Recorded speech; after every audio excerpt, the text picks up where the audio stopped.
இது எல்லாத்தையும் பிளான் பண்ணது திரு அமித்ஷா தான். சின்ன கட்சிகளை சேர்த்துக்கிட்டு நின்னா தான் ஜெயிக்க முடியும். 5% 3% வாங்கிட்டு யூடியூபை வச்சு திரள் நிதி வசூல் பண்றது மாத்திரம் பண்றதாக இருந்தால் போகலாம். அரசியலில் எதிர்காலம் வேண்டும். ஒரு கூட்டணியோடு சேர்ந்து இருந்தால்தான் முடியும். பிரதமர் மோடி அவர்கள் பேச்சு தமிழகத்தை போதையின் தலைநகராக இளைஞர்கள் குழந்தைகள் எல்லாம் போதையில் சிக்கியுள்ளார்கள். ஊழல் என்பது சொல்லவே வேண்டாம், எந்த அளவிற்கு போயிடுது. கடைசி பைசா வரை மீட்பேன்னாரு. ஓபிஎஸும் தனியா ஒரு கட்சி ஒரு சீட் அவருக்கு ஒன்று மகனுக்கு ஒன்று 2 சீட்டோ 3 சீட்டோ கேட்கறத விட டிடிவியோடு சேர்ந்து கொள்வதற்கு வாய்ப்பு அதிகம். 7 சீட்டு வரைக்கும் டிடிவிக்கு என்று சொல்லப்படுகிறது. இன்னொரு 3 சீட் சேர்த்து கொடுத்து அதுல ஓபிஎஸ் இணைவதற்கு வாய்ப்பு இருக்கிறது. 2021 தேர்தலுக்கு விட்டீங்கன்னா ஒரு பக்கம் கொங்கு பெல்ட் ஃபுல்லா அதிமுக, சென்னை பெல்ட் ஃபுல்லா திமுக. இந்த பெரும் தலைவர்கள் இப்ப போன அமைச்சர்கள் அவங்க தொகுதியை ஜெயிச்சாங்களே தவிர பக்கத்து சீட்டை கூட வாங்கி தர முடியும். தேல இருக்கிற பல வழக்குகள் வேகம் எடுத்தால் 12 அமைச்சருக்கு மேல ஊழல் வழக்குகள் இருக்கு. இதெல்லாம் பெரிதாக ஈடுபட்டால் திமுக இன்னும் பின்னால் போகும். கிட்டத்தட்ட 2016 முடிவு அதிமுக பாஜக முன்னணியில் இருக்க வாய்ப்பு இருக்கு. ஆன்டி இன்கம்பன்சி என்பது பெருமளவில் இருக்கு. கட்ட பஞ்சாயத்து திமுகவினர் செய்கின்றனர் அப்படின்னு 4-5 மாசம் முன்னாடியே சொன்னாங்க. கடந்த சில மாதங்களில் சில அமைச்சர்கள் போய் ஒரு கோயிலில் போய் பக்தர்களை என்ன பேசினாரு இதெல்லாம் பார்க்குறப்ப அதை தாண்டி பாஜகவும் திருப்பரங்குன்றத்தை பெருவாரியாக யூஸ் பண்ணிக்கிறது. தலித்துகள் கடந்த 10 வருடத்தில் நமக்கு பாஜக பல விஷயங்களை செஞ்சிருக்கு. இல்லந்தோறும் குழாய் குடிநீர் இது மாதிரி எல்லாம் கட்டி கொடுத்தாங்க. ஆனால் ராகுல் காந்தி சொன்ன பிராமிஸ்ல இவங்க அம்பேத்கர் சட்டத்தை ஒழிச்சிருவாங்கன்னு சொன்னதை கேட்டு போட்டோம். மோடிக்கு துரோகம் செய்து விட்டோம் என்று தலித்துகள் பெருவாரியாக கூட்டி இந்த பக்கம் மாறி இருக்கு. வணக்கம். வணக்கம். 2026 சட்டமன்ற தேர்தல் நெருங்கிட்டு இருக்கிற இந்த வேளையில் என்டிஏ கூட்டணி ஸ்ட்ராங்காக இருக்கிறதாக நம்மளோட பார்வைக்கு தெரிய வருது. ஏனென்றால் டிடிவி தினகரன் அவர்கள், அதாவது எடப்பாடி பழனிசாமியினுடைய தலைமையை என்னால் ஏற்க முடியாது, அவர் இருக்கிற கூட்டணிக்கு நான் போகவா அப்படின்னு கேட்டுட்டு இருந்தவர், விட்டு கொடுப்பவர்கள் கெட்டு போக மாட்டார்கள் அப்படின்னு சொல்லிட்டு கூட்டணியில் சேர்ந்துட்டாரு. இப்போ ஓவராலாக நம்ம பார்க்கும்போது என்டிஏ ரொம்ப ஒரு பவர்ஃபுல்லான கூட்டணியாக தெரியுது. ஏன்னா என்டிஏல டிடிவி இல்லாத பொழுது, அதாவது அதிமுக கூட்டணியும் டிடிவி இல்லாத பொழுது அதிமுகவுக்கும் திமுகவுக்கும் உள்ள அந்த வாக்கு வித்தியாசங்களை விட அதிகப்படியான வாக்குகளை பிரித்து வைத்திருந்தவர் டிடிவி தினகரன். ஸோ அவர் வரும்பொழுது அது ஒரு பெரிய ஒரு மேஜிக்கை உண்டு பண்ணலாம், கண்டிப்பாக ஆட்சி மாற்றமே ஏற்படலாம் அப்படிங்கிற அளவில் பேசப்படுது. பிரதமர் மோடி அவர்கள் தமிழ்நாடு வராரு. ஒரு பிரம்மாண்டமான மேடை, என்டிஏ தலைவர்கள் எல்லாரும் அதில் இருக்கிறாங்க. குறிப்பாக தமிழ்நாட்டை சேர்ந்த தலைவர்கள் மேடையை பகிர்ந்துக்கிறாங்க. வழக்கம் போல் எல்லாருக்கும் தெரியும் யார் எதிரிங்கிறத சொல்கிறாங்க. ஒன்றா கைகளை உயர்த்தி கொண்டு நிற்க போகிறது, இது எல்லாத்தையும் நம்ம பார்க்கவும் போகிறோம்.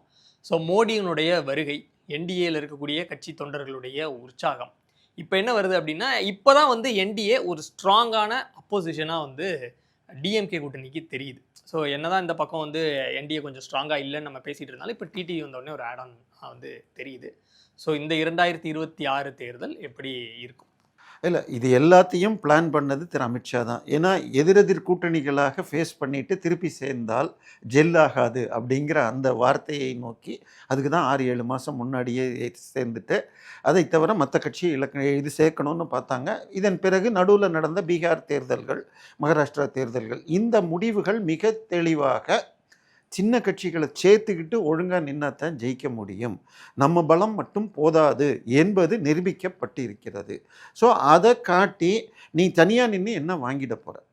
சரி, 5%, 3%, 8% இது வாங்கிட்டு யூடியூபை வச்சு திரள் நிதி வசூல் பண்ணுறது மாத்திரம் பண்ணுறதாக இருந்தால் நீங்கள் போகலாம். பட் அரசியலில் எதிர்காலம் வேண்டும் அப்படின்னு சொன்னால் ஒரு கூட்டணியோடு சேர்ந்து இருந்தால்தான் முடியும் என்பதை தெளிவாக காட்டியிருக்கு. இதை தாண்டி இடி வழக்குகள் அவங்கள்ட்ட எல்லார் பேர்லையும் இருக்கிறது. டிடிவி முதல் அது வெளிப்படையாகவே தான் இருக்குங்கிறீங்க, அதை மறைச்சு பேசுறதுக்கு ஒன்றும் வழக்குகளும் இருக்கிறது. ஸோ இதையெல்லாம் பார்க்குறப்ப யாரெல்லாம் வரணும்? இதை தாண்டி 2024 பாராளுமன்ற தேர்தலில் கிட்டத்தட்ட காங்கிரஸ் கட்சி கூட்டணி, இண்டி கூட்டணிங்கிறது ஒரு பெரிய ஸ்ட்ராட்டஜி எடுத்தாங்க. முஸ்லீம் ஓட்டுகளையும் தலித் ஓட்டுகளையும் பெருமளவில் கவர் பண்ணணும்னு சொல்லிட்டு அதில் பல பேச்சுக்கள் செய்யப்பட்டது. அது பெருமளவில் மகாராஷ்டிரா, ஹரியானா மற்றும் உத்தரப்பிரதேசத்தில் வெற்றி கண்டது. அதுக்கு உத்தரப்பிரதேசில் உதாரணமாக அவங்க குடும்பத்திலேருந்து ஒரு 5 பேரோ 7 பேர் தவிர மீதி யாதவ கட்சியிலேருந்து யாரையும் நிற்க வைக்காமல், அதாவது யாதவர்கள் மொத்தத்தையும் ஜெயிக்கிறாங்கன்னு சொல்லி ஒரு பார்வை இருந்ததை மாற்றுவதற்கு தன் கட்சியில் தன் குடும்பத்தை சேர்ந்தவங்களை தவிர நிறுத்த வைக்காமல் பண்ணாங்க. இதெல்லாம் ஒர்க் அவுட் ஆச்சு. ஸோ இதே மாதிரி ஃபார்மர்ஸ் பிரச்சனை இதெல்லாம் இருந்தது. ஆர்எஸ்எஸ் உடைய இதுவும் கிடைக்கலன்னு வந்துச்சு. ஸோ இதை எல்லாத்தையும் எங்கெல்லாம் நாம் வீழ்த்தப்பட்டோம்னு பார்த்தாங்களோ அங்கே என்னென்ன காரணம், இதை தாண்டி ஸ்ட்ராட்டஜியை ரொம்ப தெளிவாக போகிறது. எங்கே இந்துத்துவா பேசணுமோ அங்கே இந்துத்துவா பேசு, எங்கே லோக்கல் பாலிடிக்ஸ் பேசணுமோ அங்கே லோக்கல் பாலிடிக்ஸ் பேசு. அடுத்தது எங்கே போனாலும் மோடிஜின்னு அவர் மூஞ்சியை காட்டினதை விட உள்ளூர் விஷயத்தை பேசினா ஜெயிக்க முடியும்னா அதை பிரபலப்படுத்துங்க. ஹரியானாவை பொறுத்த வரைக்கும் மோடி கேம்பெயினே மொத்தமே 4 மீட்டிங்கும் என்னமோ தான். அதே போல் மகாராஷ்டிரா. ஸோ டெல்லியில் பேசுகிறப்ப என்ன சொன்னாங்க, எங்கேயும் போய் இந்துத்துவா பாரத் மாதா ஜெயிக்கு சொல்லாதீங்க, தண்ணி உங்களுக்கு என்ன கலரில் வருது, ரோடு எப்படி இருக்குது, கவர்மெண்ட் ஹாஸ்பிட்டல் கவர்மெண்ட் ஸ்கூல் எப்படி இருக்குது, 10 வருடமாக இந்த ஆட்சி எப்படி இருக்குது, அதை பேசுங்கன்னு ஒன்று. அது ஒர்க் அவுட் ஆச்சு. ஸோ அங்கேயும் பார்த்தீங்கன்னா ஜெயிப்புடைய மார்ஜின் ரொம்ப கம்மி. டெல்லியை பொறுத்த வரைக்கும் 2 கூட்டணிக்குள்ள மார்ஜின் கம்மி. எப்பெல்லாம் ரேஸ் டைட் ஆகுதோ அப்போ அமித்ஷா கேல்குலேஷன் போட்டு அதை மொத்தமாக அடிப்பார். மகாராஷ்டிரா அதே தான். மகாராஷ்டிராவில் கிட்டத்தட்ட 290 சீட்டுக்கு 289 250 சீட்டுக்கிட்ட வந்தாங்க. ஸோ இதைத்தான் இவங்க ஸ்ட்ராட்டஜி. ஸோ இப்போ பீகாரில் என்ன பண்ணாங்க, பீகாரை எடுத்துக்கிட்டிங்கன்னா எஸ்ஐஆர் பண்ணதை தாண்டி போன முறை வாங்கின ஓட்டை விட காங்கிரஸும் தேஜஸ்வி யாதவும் வாங்கினாங்க. ஆனால் இந்த பக்கம் அவங்கள்ட்டேருந்து பிரிஞ்சு போன ராம்விலாஸ் பாஸ்வான் மற்றும் ஜிதேன் ராம் மாஞ்சி இவர்களை சேர்த்ததுனால தான் அவங்க ஜெயித்தாங்க. ஸோ இங்கே நீங்கள் சுட்டி காட்டின மாதிரி நம்ம அம்மா மக்கள் முன்னேற்ற கழகத்தை சேர்ந்த டிடிவியை சேர்க்கிறார். அவர் 2019 கிட்டத்தட்ட 5.19% ஓட்டு வாங்கினார். அதன் பிறகு குறைஞ்சது. அதுக்கும் மிக முக்கியமான காரணம் 2021 முஸ்லீம் அடிப்படைவாத எஸ்டிபிஐயோட போய் சேர்ந்தார். ஸோ தேசியவாத சிந்தனை கொண்ட அதிமுகவிற்கு அந்த ஓட்டுகளே அதனால் கிடைக்காது. கிட்டத்தட்ட அதே தப்பை இபிஎஸும் 2024 செஞ்சார். ஸோ அதனால அவங்க 2 பேருக்கும் குறைஞ்சிது. இப்போ இதையெல்லாம் விலக்கி இவங்க சேர்ந்தது வந்திருக்கு. பட் இதை தாண்டி இன்னொன்று, போன முறை 2021 2 பேருக்கும் நடுவில் ஒரு 35 லட்சம் ஓட்டு இருந்தது. திமுக கூட்டணியை விட அதிமுக 35 லட்சம் பின்வாங்கியது. இப்போ அதில் இவர் ஒரு 25 லட்சம் கொண்டு வரார் என்று எடுத்துக்கொண்டால், ஓபிஎஸ் குரூப்பில் இருந்த ஒரு 4-5 எம்பி மந்திரிகள் ஆல்ரெடி முன்னாள் மந்திரிகள் திமுகவோட போயிருக்காங்க. இன்னும் ஓபிஎஸ் வருவாரா என்பதும் நிச்சயமாகவில்லை. பட் பிரச்சனை என்னன்னா, நம்ம 2021 தேர்தலை நீங்கள் எடுத்துக்கிட்டீங்கன்னால், ஒரு பக்கம் கொங்கு பெல்ட் ஃபுல்லாக அப்படியே அதிமுக, இந்த பக்கம் சென்னை பெல்ட் ஃபுல்லாக திமுக. ஸோ அந்த பகுதியில் என்ன பார்த்தா, இந்த பெருந்தலைவர்கள் இப்போ போன அமைச்சர்கள் அவங்க தொகுதியை ஜெயிச்சாங்களே தவிர பக்கத்து சீட்டை கூட வாங்கி தர முடியல. ஸோ இவன் நத்தம் விஸ்வநாதனாக இருக்கட்டும், மனோஜ் பாண்டியனாக இருக்கட்டும், இது வைத்திலிங்கமாக இருக்கட்டும், அவங்க சீட்டை கந்தரவக்கோட்டையை ஜெயிச்சு தருவாரே தவிர பக்கத்தில் இருக்கிற சீட்டை வாங்கி தர முடியல.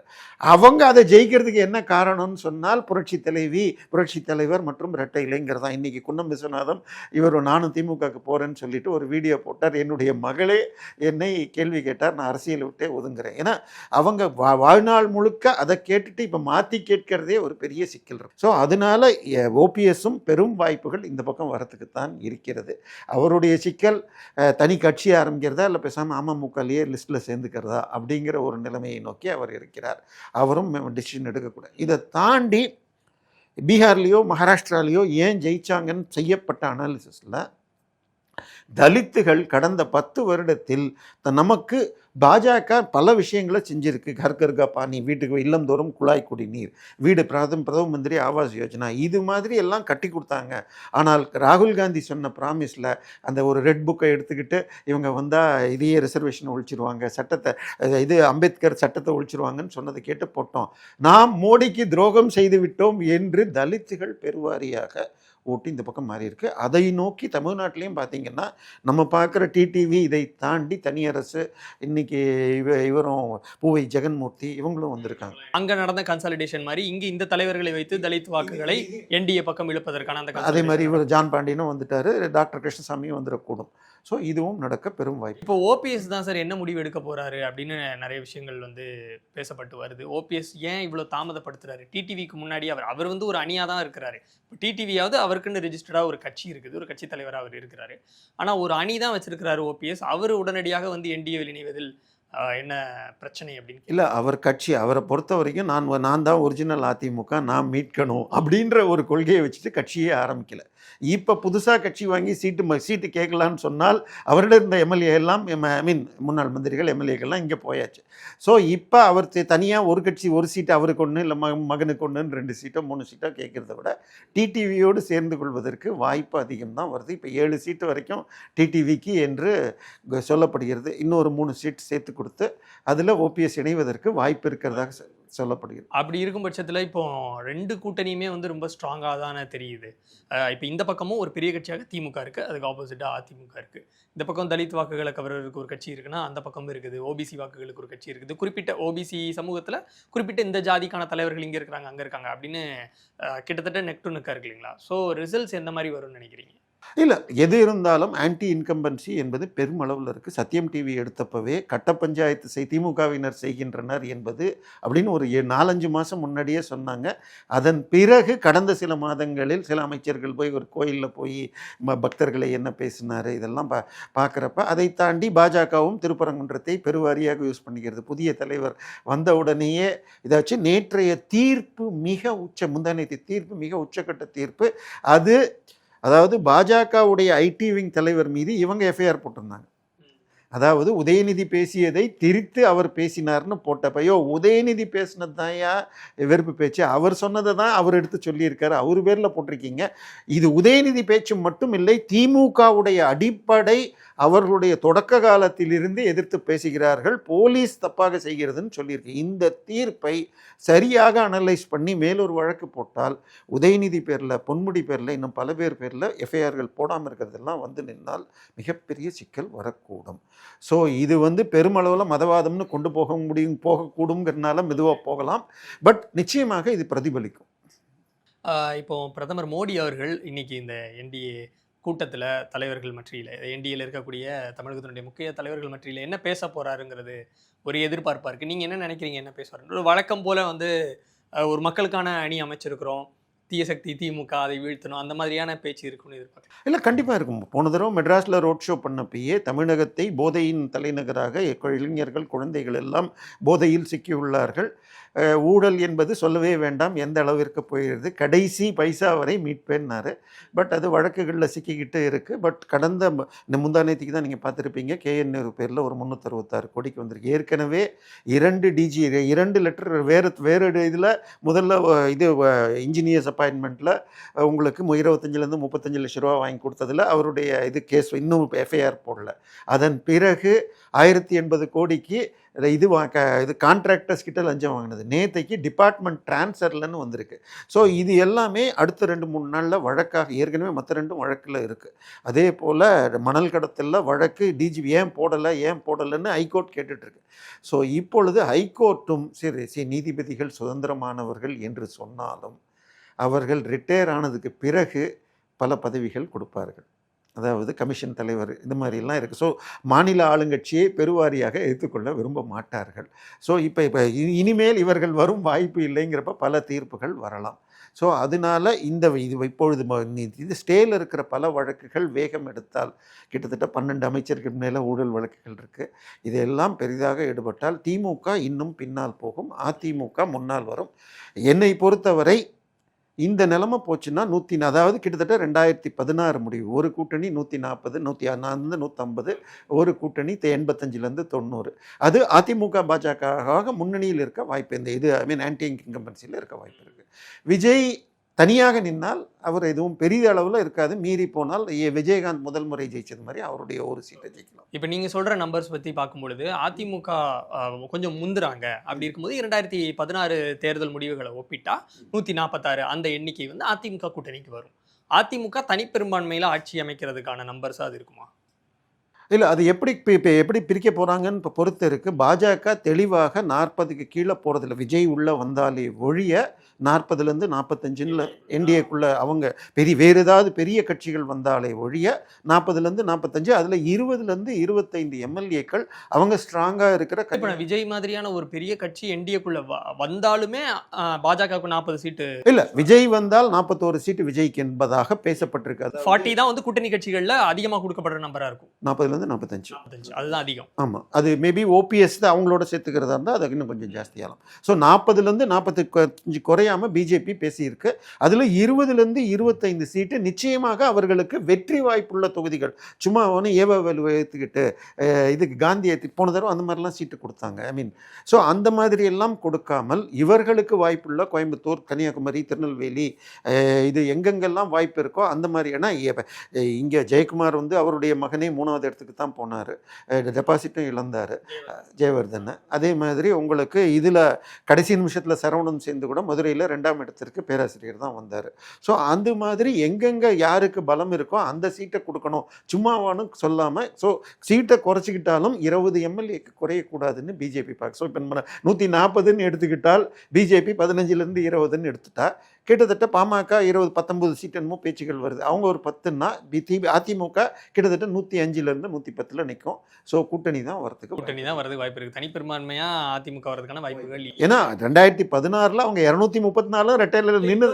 ஆன்டி இன்கம்பன்சி வந்து இந்த கூட்டணிக்கு மட்டும்தான் வலு சேர்க்குமா? ஏடிஎம்கேங்கிற தனி கட்சிக்கு வலு சேர்க்காதா?